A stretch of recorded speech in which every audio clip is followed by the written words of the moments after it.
मधुबन के बाबा, मधुबन के बाबा मुरली वाले, आपका क्या कहना, आपका क्या कहना। ओम शांति। आज 4 फरवरी 2024 के अव्यक्त बाप दादा के मधुर महावाक्य सुनेंगे, जिसकी रिवाइज डेट है 31 जनवरी 1998। मुरली का सार है, पास विद ऑनर बनने के लिए हर खजाने का अकाउंट चेक करके जमा करो।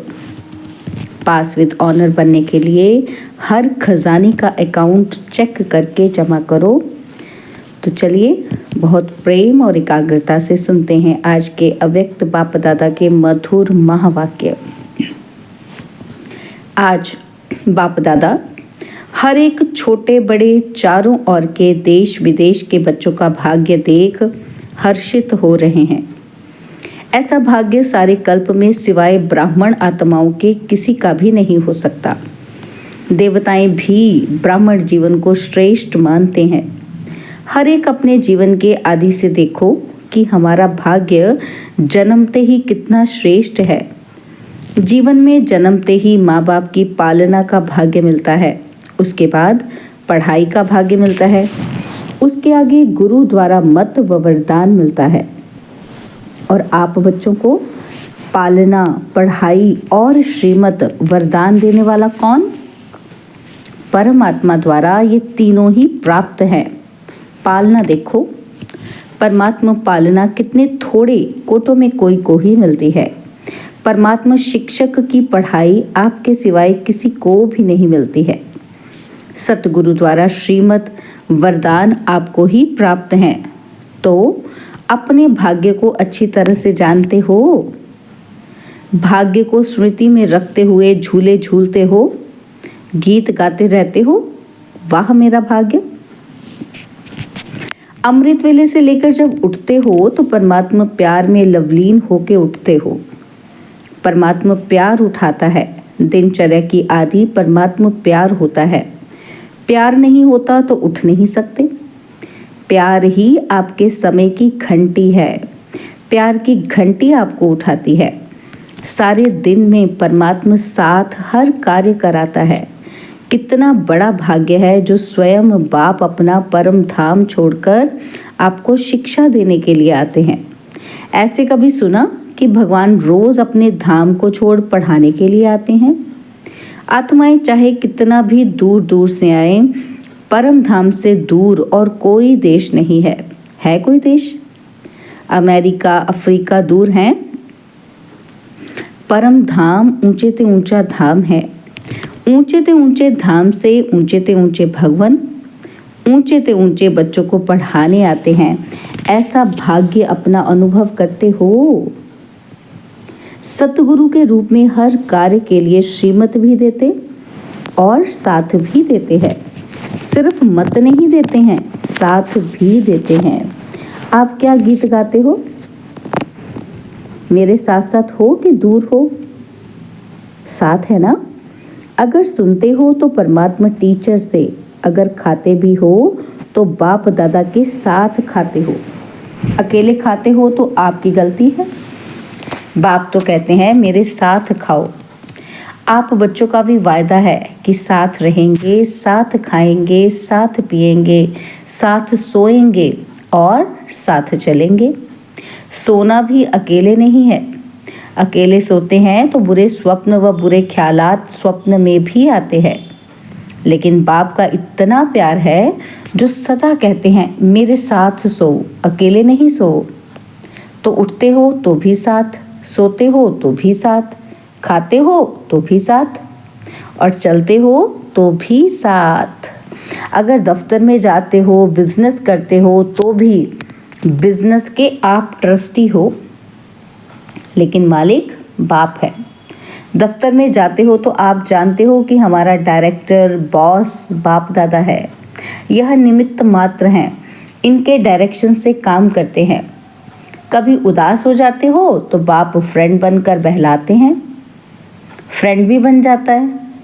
कभी प्रेम में रोते हो, आंसू आते हैं तो बाप पहुंचने के लिए भी आते हैं और आपके आंसू दिल के डिब्बी में मोती समान समा देते हैं।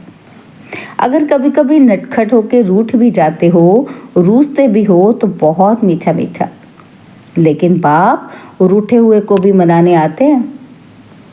बच्चे कोई बात नहीं, आगे बढ़ो, जो कुछ हुआ बीत गया, भूल जाओ, बीती सो बीती करो, ऐसे मनाते भी हैं, मनाते हैं ना। तो हर दिनचर्या किसके साथ है? बाप दादा के साथ। तो बाप दादा को कभी कभी बच्चों की बातों पर हंसी भी आती है। जब कहते हैं कि बाबा आप भूल जाते हो तो बाबा हंसते हैं। एक तरफ तो कहते हैं कि कंबाइंड है, तो बाबा कहते हैं कंबाइंड कभी भूलता है क्या? जब साथ साथ हैं तो साथ वाला भूल सकता है क्या? तो बाबा कहते हैं शाबाश बच्चों, इतनी ताकत है जो कंबाइंड को भी अलग कर देते हैं। बाबा बच्चों को शाबाशी देते हैं कि बच्चों में इतनी ताकत है कि कंबाइंड को भी अलग कर देते हैं। है कंबाइंड और थोड़ा सा माया कंबाइंड को भी अलग कर देती है। तो बाप दादा बच्चों का खेल देखते यही कहते हैं। क्या कहते हैं? कि बच्चे अपने भाग्य को सदा स्मृति में रखो। और होता क्या है? सोचते हो कि हाँ मेरा भाग्य बहुत ऊंचा है, लेकिन सोचना स्वरूप बनते हो, स्मृति स्वरूप नहीं बनते हो। सोचने में वैसे बनते हो, लेकिन सच में बुद्धि में नहीं बनते हो, स्मृति में नहीं रहता है। सोचते तो बहुत हो, अच्छा हो कि मैं तो ये हूँ, मैं तो ये हूँ, मैं तो ये हूँ बाबा कहते सुनाते भी बहुत अच्छा हो, लेकिन जो सोचते हो, जो कहते हो, उसका स्वरूप बन जाओ। स्वरूप बनने में कमी पड़ जाती है। हर बात का स्वरूप बन जाओ। जो सोचो वह स्वरूप में भी अनुभव करो। तो सबसे बड़े से बड़ा है अनुभवी मूर्त बनना। अनादिकाल में जब परम धाम में है तो सोचना स्वरूप नहीं है, स्मृति स्वरूप है। मैं आत्मा हूँ, मैं आत्मा हूँ, ये भी सोचने का नहीं है, स्वरूप ही है। आदिकाल में भी इस समय के पुरुषार्थ का प्रारब्ध स्वरूप है। सोचना नहीं पड़ता कि मैं देवता हूँ, मैं देवता हूँ, स्वरूप है। तो जब अनादिकाल आदिकाल के स्वरूप है तो अब भी अंत में स्वरूप बनो। स्वरूप बनने से अपने गुण शक्तियाँ स्वतः ही इमर्ज होते हैं। जैसे कोई भी ऑक्यूपेशन वाले जब अपने सीट पर सेट होते हैं तो वे ऑक्यूपेशन के गुण कर्तव्य ऑटोमेटिक इमर्ज होते हैं। तो ऐसे आप सदा स्वरूप की सीट पर सेट रहो। हर गुण, हर शक्ति, हर प्रकार का नशा स्वतः ही इमर्ज होगा, मेहनत नहीं करनी पड़ेगी। इसको कहा जाता है ब्राह्मणपन की नेचुरल नेचर, जिसमें और सब अनेक जन्मों की नेचर समाप्त हो जाती है। ब्राह्मण जीवन की नेचुरल नेचर है ही गुण स्वरूप, सर्वशक्ति स्वरूप। और जो भी पुरानी नेचर्स हैं वह ब्राह्मण जीवन की नेचर्स नहीं है। कहते ऐसे हो कि मेरी नेचर ऐसी है, लेकिन कौन बोलता है मेरी नेचर? ब्राह्मण के क्षत्रिय। वह पास्ट जन्म के स्मृति स्वरूप आत्मा बोलती है। तो ब्राह्मणों की नेचर, जो ब्रह्मा बाप की नेचर, वो ब्राह्मणों की नेचर है। तो सोचो, जिस समय कहते हो कि मेरी नेचर, मेरा स्वभाव ऐसा है, तो क्या ब्राह्मण जीवन में ऐसा शब्द कि मेरी नेचर, मेरा स्वभाव हो सकता है?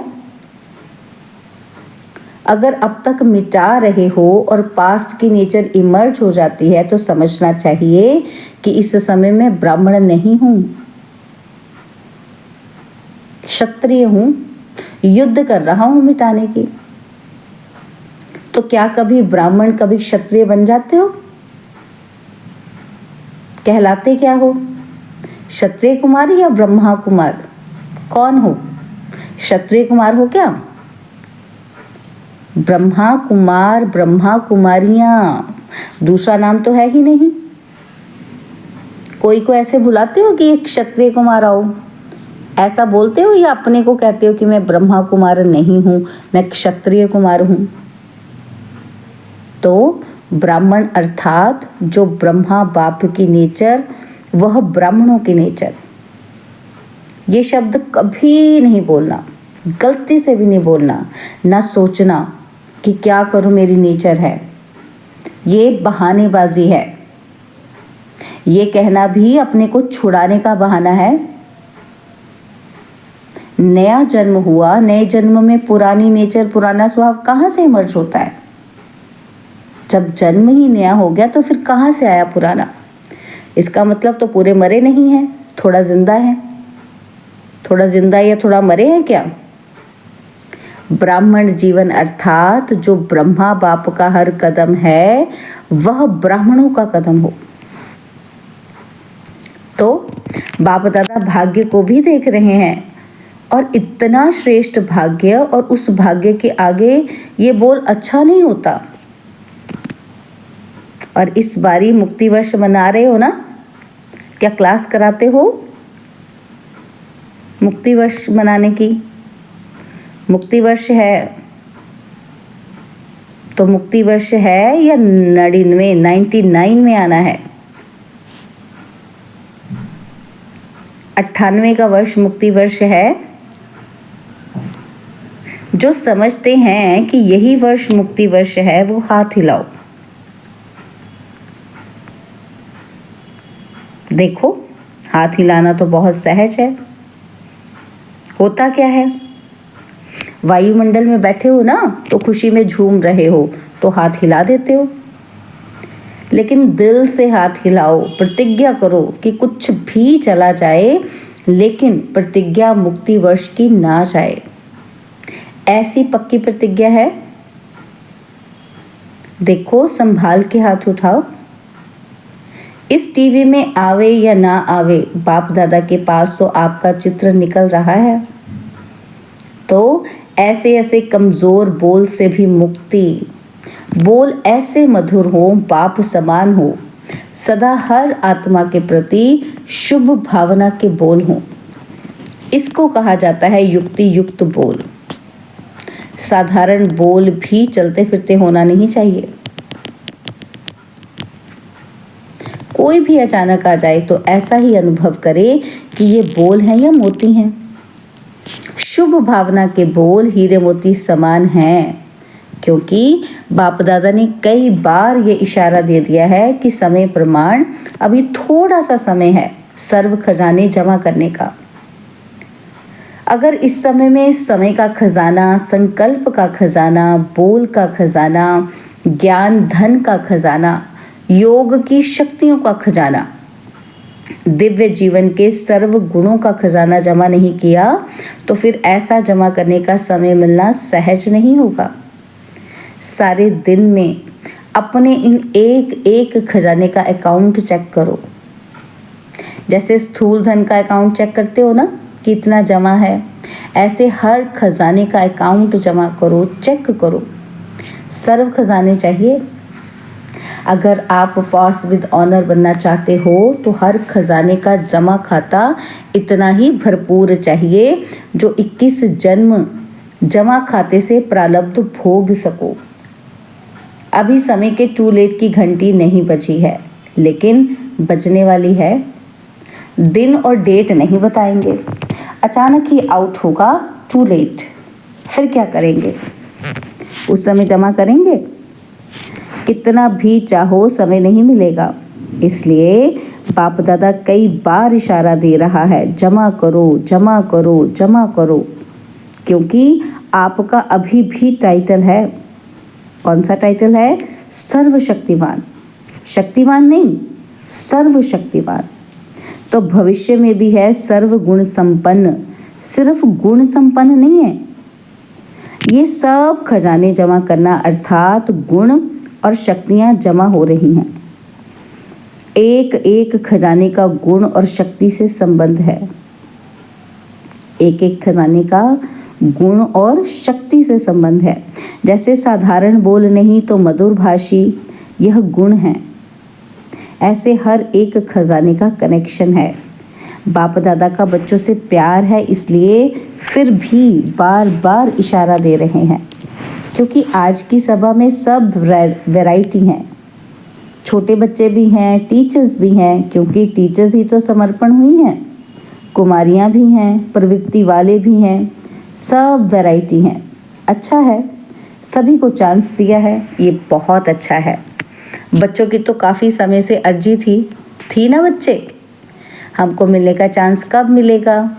तो अच्छा हुआ, सर्व वैरायटी गुलदस्ता बाप के सामने है। अच्छा, बाप दादा की सारे विश्व के निमित्त टीचर्स के प्रति एक शुभ भावना है कि यह वर्ष कोई कंप्लेंट नहीं आनी चाहिए। तो बाबा ने कहा टीचर्स बहनों की कोई भी कंप्लेंट नहीं आनी चाहिए, कंप्लेंट के फाइल खत्म हो जाएं। बाप दादा के पास अभी तक बहुत फाइल है, तो इस वर्ष कंप्लेंट के फाइल खत्म, सब फाइन बन जाए। फाइन से भी रिफाइन, पसंद है ना? कोई कैसा भी हो, उसके साथ चलने की विधि सीखो। कोई क्या भी करता हो, बार बार विघ्न रूप बन सामने आता हो, लेकिन ये विघ्नों में समय लगाना, आखिर ये भी कब तक? इसका भी समाप्ति समारोह तो होना है ना। तो दूसरों को नहीं देखना कि ये ऐसे करता है, मुझे क्या करना है।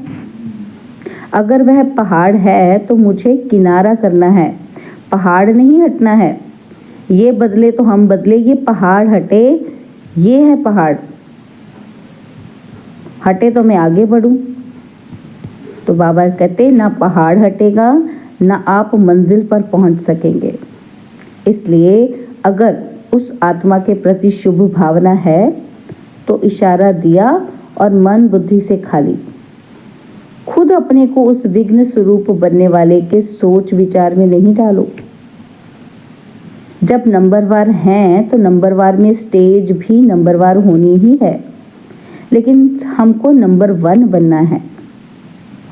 ऐसे विघ्न व व्यर्थ संकल्प चलाने वाली आत्माओं के प्रति स्वयं परिवर्तन होकर उनके प्रति शुभ भावना रखते चलो। खुद को बदल लो और बदलकर उनके प्रति भी क्या रखो? शुभ भावना रखो। टाइम थोड़ा लगता है, मेहनत थोड़ी लगती है, लेकिन आखिर जो स्व परिवर्तन करता है, विजय की माला उसी के गले में पड़ती है। शुभ भावना से अगर उसको परिवर्तन कर सकते हो तो करो, नहीं तो इशारा दो, अपनी रिस्पॉन्सिबिलिटी खत्म कर दो और स्व परिवर्तन कर आगे उड़ते चलो। यह विघ्न रूप भी सोने का लगाव का धागा है, ये भी उड़ने नहीं देगा। ये बहुत महीन और बहुत सत्यता के पर्दे का धागा है। यही सोचते हैं, ये तो सच्ची बात है ना, ये तो होता है ना, ये तो होना नहीं चाहिए ना। लेकिन कब तक देखते, कब तक रुकते रहेंगे? अब तो स्वयं को महीन धागों से भी मुक्त करो, मुक्ति वर्ष मनाओ। इसलिए बच्चों की जो आशाएं हैं, उमंग है, उत्साह है, उसके सभी फंक्शन मनाकर बाप दादा पूरे कर रहे हैं। लेकिन इस वर्ष का अंतिम फंक्शन मुक्ति वर्ष का फंक्शन हो।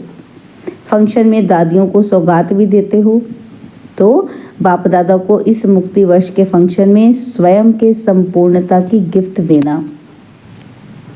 किसकी गिफ्ट? स्वयं के संपूर्णता की गिफ्ट। अच्छा, चारों ओर के परमात्मा पालना, पढ़ाई और श्रीमत के भाग्य के अधिकारी विशेष आत्माओं को सदा सोचना और स्वरूप बनना दोनों समान करने वाले बाप समान आत्माओं को सदा परमात्मा विल पावर द्वारा स्वयं में और सेवा में सहज सफलता प्राप्त करने वाले निमित्त सेवाधारी बच्चों को सदा बाप को कंबाइंड रूप में अनुभव करने वाले सदा साथ निभाने वाले साथी बच्चों को बाप दादा का याद, प्यार और नमस्ते। हम रूहानी बच्चों की रूहानी बाप दादाजी को दिलवा जान सिकवा प्रेम से नमस्ते। ओम शांति। प्यारे बाबा, मीठे बाबा, मेरे बाबा, शुक्रिया बाबा, शुक्रिया बाबा, शुक्रिया। बाबा ने आज हमें वरदान दिया, संबंध संपर्क में संतुष्टता की विशेषता द्वारा माला में पिरोने वाले संतुष्ट मणि भव।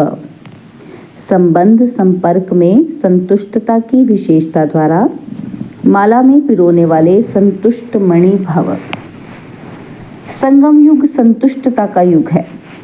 जो स्वयं से भी संतुष्ट है और संबंध संपर्क में भी सदा संतुष्ट रहते व संतुष्ट करते हैं, वही माला में पिरोते हैं, क्योंकि माला संबंध से बनती है। अगर दाने का दाने से संपर्क नहीं तो माला नहीं बनेगी। इसलिए संतुष्ट मणि बन सदा संतुष्ट रहो और सर्व को संतुष्ट करो। परिवार का अर्थ ही है संतुष्ट रहना और संतुष्ट करना, कोई भी प्रकार की खिटपिट ना हो। स्लोगन है, विघ्नों का काम है आना और आपका काम है विघ्न विनाशक बनना। विघ्नों का काम है आना और आपका काम है विघ्न विनाशक बनना। ओम शांति। और अब यह एक बहुत अच्छी वीडियो भी जरूर देखें।